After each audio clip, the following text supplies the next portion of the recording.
Kita akan melihat dan memperhatikan arti kata tetap.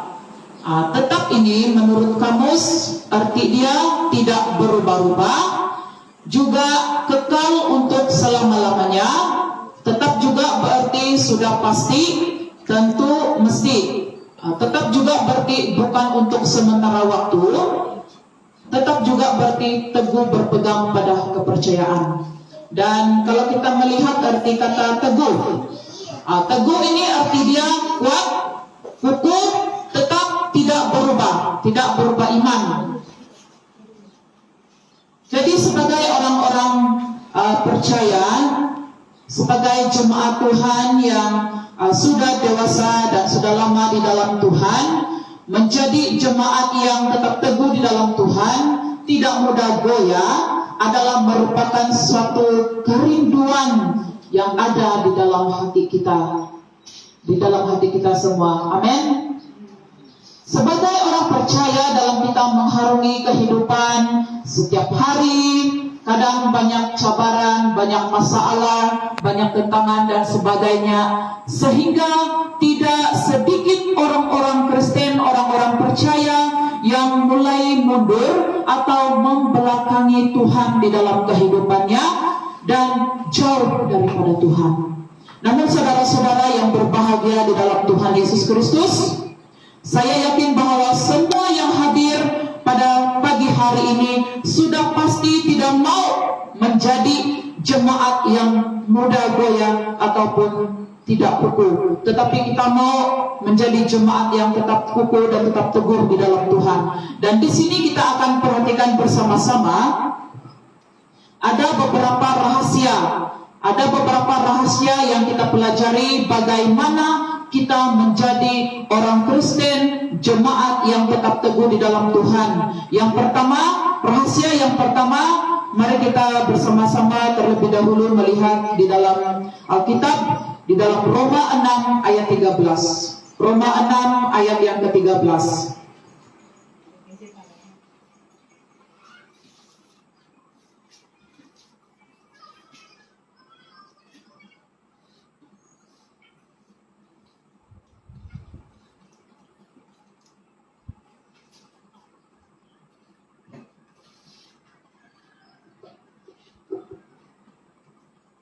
Roma 6 ayat 13 yang berkata demikian, dan janganlah kamu menyerahkan anggota-anggota tubuhmu kepada dosa untuk dipakai sebagai senjata kelaliman, tetapi serahkanlah dirimu kepada Allah sebagai orang-orang yang dahulu mati tetapi yang sekarang hidup, dan serahkanlah anggota-anggota tubuhmu kepada Allah untuk menjadi senjata-senjata kebenaran.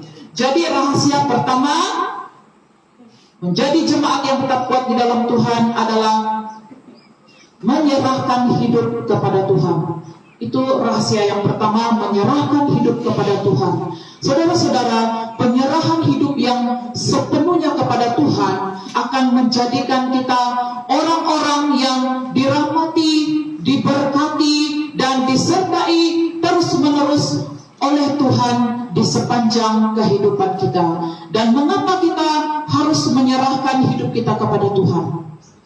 Karena Tuhanlah yang berdaulat di atas hidup kita. Penyerahan hidup yang penuh kepada Tuhan merupakan rahasia hidup yang berkemenangan, di mana seluruh harapan dan keyakinan kita letakkan kepada kehendak Tuhan. Jadi saudara-saudara yang berbahagia, di dalam 2 Tawarik 38b mengatakan, serahkanlah dirimu kepada Tuhan. Di dalam Mazmur 37 5e, serahkanlah hidupmu kepada Tuhan dan percayalah kepadanya. Merupakan satu dorongan bagi Anda dan saya untuk tetap setia menyerahkan hidup kita kepada Tuhan. Penyerahan hidup kepada Tuhan itu bukan setakat hari ini atau selang hari, tunggu lagi esok kita mau menyerahkan hidup kita kepada Tuhan, kita tunda lagi minggu depan, tunda lagi tahun akan datang.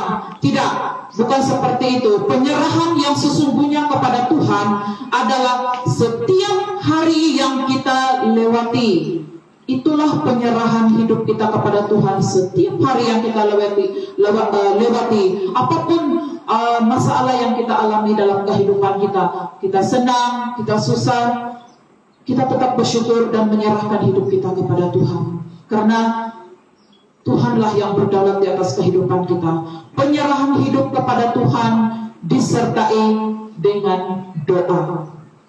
Memiliki suatu hubungan yang erat dengan Tuhan melalui doa. Dalam Roma 12:12 mengatakan bertekunlah dalam doa. Jadi melalui doa itulah cara kita berkomunikasi dengan Tuhan, baik secara pribadi, saat teduh kita, persekutuan di gereja, di kelompok dan sebagainya. Jadi kalau kita berbicara tentang doa, saya percaya bahwa kita sudah mengerti apa itu doa. Dan kita menyadari saudara-saudara bahwa doa itu adalah merupakan nafas bagi rohani kita, nafas bagi kerohanian kita. Kata doa adalah kata yang sangat akrab di mulut dan di telinga orang-orang Kristen. Karena sejak kita dari kecil, dari sekolah minggu, kita telah diajar berdoa dan belajar tentang firman Tuhan. Saudara yang dikasihi dalam Tuhan Yesus Kristus, sesungguhnya doa itu tidak dapat dipisahkan daripada kehidupan kita. Dan apabila kita malas berdoa, tidak setia di dalam doa, lama-kelamaan kehidupan rohani kita akan menjadi kering. Agar kita mau tetap kuat dan tetap teguh di dalam Tuhan, kita harus penuh penyerahan kepada Tuhan dan setia di dalam doa kita, yaitu bertekun dalam doa, menyediakan waktu berdoa dan saat teduh dengan Tuhan. Segala masalah, segala kesulitan, persoalan kehidupan dan pergumulan yang kita hadapi di dalam kehidupan kita di dunia ini, serahkan semuanya ke dalam tangan Tuhan yang penuh kuasa dan belas kasihan. Dengan itu kita juga harus sabar menanti jawaban doa dari Tuhan. Bukan kehendak kita yang terjadi, tetapi kehendak Tuhanlah yang terjadi. Saudara-saudara yang berbahagia, saya percaya dan yakin kita mengerti apa itu doa dan kita tahu untuk mengatur waktu kita untuk berdoa, dan kita tahu bahwa doa itu adalah merupakan sebagai pendahulu di dalam kita melaksanakan sesuatu pekerjaan dan apapun. Efesus 6 ayat 18 kita boleh perhatikan, kita boleh baca di sana betapa pentingnya doa dalam kehidupan orang percaya. Dan apabila kita mau menjadi orang Kristen yang kuat dan tetap teguh di dalam Tuhan, harus memiliki penyerahan yang sungguh dan sepenuhnya kepada Tuhan, dan setia dan tekun di dalam doa kita kepada Tuhan. Dan seterusnya, rahasia yang kedua orang Kristen yang tetap teguh dalam Tuhan, kita dapat melihat di dalam Kolose 2 ayat 6 hingga ayat yang ke-7. Saya akan membaca di sini.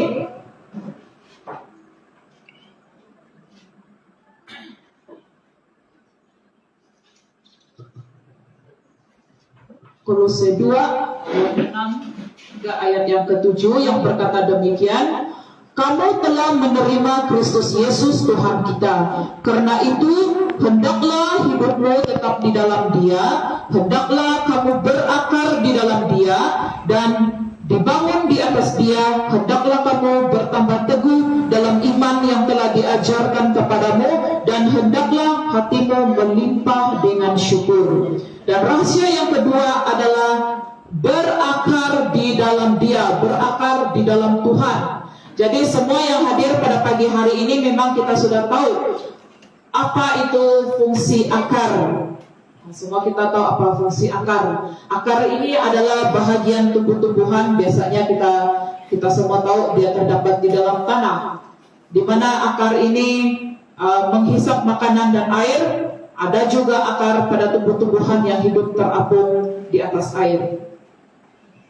Nah, saudara-saudara yang berbahagia di dalam Tuhan, bila kita tetap di dalam Tuhan, berarti kita pun akan tetap kuat dan teguh. Di dalam Dia ada kekuatan yang sempurna. Walaupun apapun kesulitan, cabaran, tentangan, rintangan yang kita hadapi, kita harus tetap, kita harus jangan tawar hati dan jangan menjauhkan Tuhan di dalam kehidupan kita. Berakar di dalam Dia. Nah, kalau kita pikir dan kita bandingkan fungsi-fungsi akar pada pokok-pokok tumbuhan, kalau kita melihat akar ini, dia bertumbuh dan semakin memanjang ke dalam tanah. Kalau akar itu sehat, dia akan terus memanjang dan sehat. Dan kita tahu bahwa kalau kita melihat akar yang sehat, kita tahu pokok-pokok itu, pokok apa saja, bunga kah, apakah, kita akan tengok dia punya bunga itu sehat. Kita tengok pokok itu menghijau, kita tahu bahwa itu subur, dan kita tahu akar dia adalah akar yang sehat. Jadi kembali kepada keadaan ataupun kerohanian kita sebagai orang-orang Kristen, orang yang percaya. Kalau kita melihat pokok yang daun yang sudah kering atau yang layu, kita tahu bahwa pokok itu sudah tidak baik, mati, akarnya juga tidak baik dan tidak berfungsi. Dan kalau kita kembali melihat keadaan kita orang-orang Kristen, kerohanian kita terutamanya dalam Tuhan. Dan kalau kita melihat kita sebagai orang-orang Kristen, kita berakar bukan di dalam tanah, tetapi kita berakar di dalam Tuhan. Tanah tempat kita orang percaya sesuai untuk bertumbuh dan sehat ialah di dalam Dia, yaitu Yesus Kristus. Air dan makanan bagi akar-akar kita ialah firman Tuhan. Firman Tuhan inilah yang menjadi air dan makanan bagi akar-akar kita. Dan semakin banyak kita membaca, semakin kita banyak merenungkan firman Tuhan, taat pada firman Tuhan, akar kerohanian kita akan semakin hari semakin dalam, dan kita setiap hari semakin kuat. Akar kerohanian kita akan semakin kuat. Jadi jemaat yang dikasihi Tuhan, betapa penting dan perlunya kita terus-menerus berpegang pada firman Tuhan.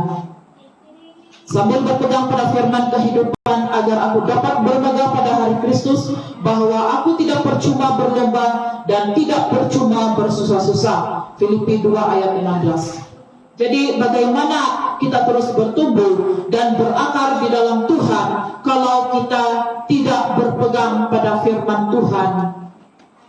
Maka itu perlu kita terus-menerus berpegang pada firman Tuhan. Saudara yang berbahagia, firman Tuhan dapat mengubah hati kita. Firman Tuhan ini dapat memulihkan jiwa kita dan memberikan damai sejahtera kepada kita. Tetap berpegang pada firman Tuhan tidak akan pernah merugikan Anda dan saya. Dan soalannya, bagaimana firman Tuhan itu dapat mengubah hati kita? Yang pertama, jika kita mengadakan waktu untuk membaca dan mendengar. Apabila kita membaca firman Tuhan, maka hati kita akan belajar takut akan Tuhan. Yang kedua, jika kita merenungkan firman Tuhan, tidak ada batas waktu ataupun hari untuk kita merenungkan firman Tuhan. Jadi saudara-saudara sendiri dapat mengatur waktu saudara di dalam membaca firman Tuhan. Yang ketiga, jika kita melakukannya, dan firman Tuhan itu harus dilakukan dengan setia. Dan mengapa kita harus berpegang pada firman Tuhan? Karena firman Tuhan ini adalah firman Tuhan yang sangat teguh. Firman Tuhan ini adalah firman Tuhan yang berkuasa. Allah menciptakan iman melalui firman-Nya yang teguh. Iman timbul dari pendengaran akan firman Tuhan, Roma 10 ayat 17. Iman bertumbuh dan diteguhkan karena firman Tuhan, 2 Petrus 1 ayat 19. Iman kita dijaga oleh firman Tuhan, Mazmur 119 ayat 9. Dan seterusnya kita perhatikan rahasia yang ketiga, menjadi jemaat yang tetap teguh dalam Tuhan, yaitu yang ketiga adalah rahasia ketiga, memiliki kesetiaan. Memiliki kesetiaan. Lukas 16 ayat 10. Lukas 16 ayat 10, barang siapa setia dalam perkara-perkara kecil, ia setia juga dalam perkara-perkara besar. Dan barang siapa tidak benar dalam perkara-perkara kecil, ia tidak benar juga dalam perkara-perkara besar. Dalam banyak hal, sebagai orang percaya, kita dituntut untuk setia. Setia kepada firman Tuhan, setia melakukan, setia melayani, setia berdoa, setia mengasihi. Nah, kalau kita perhatikan, masalah gereja pada umumnya adalah kesetiaan. Kesetiaan suami terhadap istri dan istri terhadap suami. Kesetiaan pekerja kepada majikan atau bos, dan terlebih adalah kesetiaan orang Kristen kepada Tuhan. Jemaat yang berbahagia yang dikasihi Tuhan, saudara-saudara, berapa banyak orang yang benar-benar setia di masa ini. Buktinya banyak gereja yang sepi, yang sunyi, dan sedikit saja yang datang ke gereja. Saudara-saudara, kesetiaan itu bukanlah kita berbicara tentang berapa banyak pekerjaan atau hal yang telah kita lakukan. Nah, saudara-saudara, kesetiaan tidak berbicara tentang seberapa besar hasil pelayanan kita pada masa lalu atau bagaimana kita memulai sesuatu pelayanan. Saudara yang berbahagia, kesetiaan berbicara tentang apa yang kita lakukan sekarang sampai kepada waktu yang akan datang.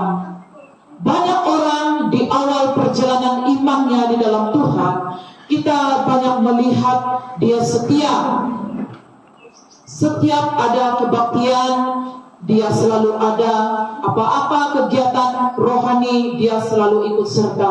Tetapi di akhir perjalanan hidupnya, saudara, dia berubah setia. Ia yang dulu berada di depan, kini mundur ke belakang dan mulai goyah dan tidak lagi mau giat di dalam pelayanan Tuhan. Hal ini banyak terjadi di mana-mana dalam jemaat Tuhan, saudara. Bahkan Tuhan Yesus sendiri telah mengatakan hal ini di dalam Matius 19 ayat 30 mengatakan, tetapi banyak orang yang terdahulu akan menjadi yang terakhir, dan yang terakhir akan menjadi yang terdahulu. Saudara-saudara yang dikasihi Tuhan, ini adalah merupakan satu cabaran untuk kita. Saudara-saudara, bagaimana kita dapat hidup tetap teguh dan setia di dalam Tuhan di akhir zaman ini. Nah, dalam bahagian firman Tuhan yang kita baca tadi dikatakan, barang siapa setia dalam perkara-perkara kecil, ia akan setia juga dalam perkara-perkara besar. Nah, saudara, untuk menguji kesetiaan kita, itu dimulai dari hal-hal yang kita anggap kecil. Bagi kebanyakan orang, beribadah bersama-sama pada hari Minggu itu hal kecil. Ada yang beranggapan seperti itu, tidak jadi soal sama ada pergi gereja ataupun tidak. Ada yang berkata, walaupun saya tidak pergi gereja, tapi saya percaya kepada Tuhan. Saudara, kalau kita tidak setia pada hal-hal yang kecil, kita tidak akan dapat setia pada hal-hal yang besar. Dalam pelayanan yang kecil pun tidak mampu untuk setia, misalnya berdoa, Tuhan tidak akan percayakan kita hal-hal yang lebih besar. Jadi pada pagi hari ini, saya mendorong kita semua supaya saya dan saudara kita sama-sama tetap kuat dan tetap setia di dalam Tuhan, tetap teguh dan kuat di dalam Tuhan. Janganlah ada di antara kita yang menjadi orang yang terkemudian, melainkan biarlah kita terus maju dalam mengikuti Tuhan. Setialah kita kepada Tuhan, setialah kita mengikuti Tuhan, dan setialah kita melakukan apapun tugas pelayanan yang diberikan kepada kita. Karena kesetiaanlah yang menentukan pahala atau upah yang akan kita terima dari Tuhan. Jadi berlakulah setia dimanapun kita berada dan dalam apapun situasi kita, dalam apapun posisi kita. Dan saya membaca dalam Ibrani 3 ayat 14 mengatakan, karena kita telah beroleh bagian di dalam Kristus, Asal saja kita teguh berpegang sampai kepada akhirnya pada keyakinan iman kita yang semula. Dan seterusnya, rahasia yang keempat, penguasaan diri. Rahasia keempat, penguasaan diri. 1 Petrus 4 ayat yang ke-7. Kita membaca 1 Petrus 4 ayat yang ke-7.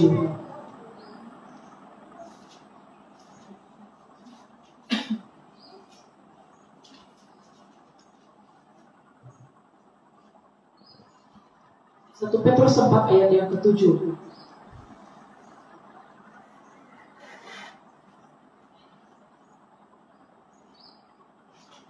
Kesudahan segala sesuatu sudah dekat, karena itu kuasailah dirimu dan jadilah tenang, supaya kamu dapat berdoa.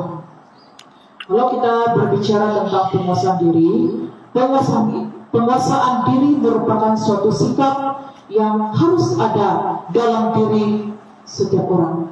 Banyak orang yang bermasalah dalam kehidupannya karena tidak mampu menguasai diri. Dan mengapa banyak masalah? Banyak masalah rumah tangga berakhir dengan keretakan. Banyak orang kalah kepada pencobaan. Jemaat yang berbahagia, betapa pentingnya penguasaan diri dalam kehidupan kita.